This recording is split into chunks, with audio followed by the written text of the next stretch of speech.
The first trip that I took to the Philippines, I proposed to Joy. And we had only been talking for 4 months. 4 months. I was sure that I was in love with her and wanted to be with her. And so I initiated the K-1 visa process at that time. We filled out some paperwork on that first trip.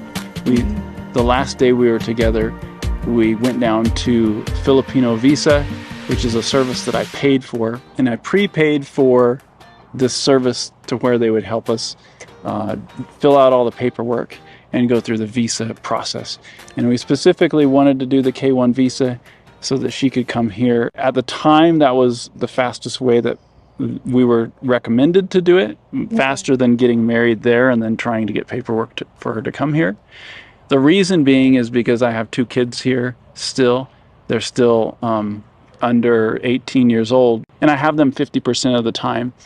And so until they're adults, I need to be in America more. Ideally, we would like to be able to move back and forth, go back and forth, and then eventually move there in about 5 years is kind of what we're looking at. But until then, we had discussed Joy moving here to America for the most of the time. We haven't discussed her being a citizen yet. I think that's something we're going to try to do, is get citizenship for her, at least dual citizenship.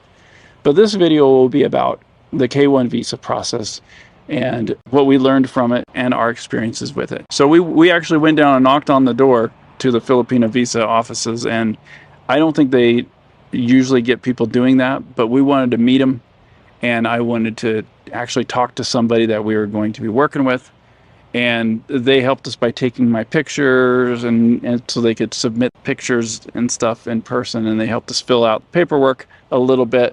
How they do it is they give you a questionnaire that you fill out, and then they fill out the actual government forms. And so I had a bunch of paperwork I had to fill out. Joy had a bunch of paperwork she had to fill out, and then they helped us put it all into the government forms accurately. And they could tell if there was any red flags. And there was a lot of questions we had that I wouldn't have known how to answer, and Joy wouldn't have known either. That's the reason I did it. And I'm not an expert on legalese and court papers and government papers and all that stuff. And so this is something I would really prefer to hand over to someone else who's done it many times, instead of me just risking it. Because, and this is what I've been told, if we mess up and she gets denied, then she's denied for life, from what I understand. Yeah, I think that's what I understand too.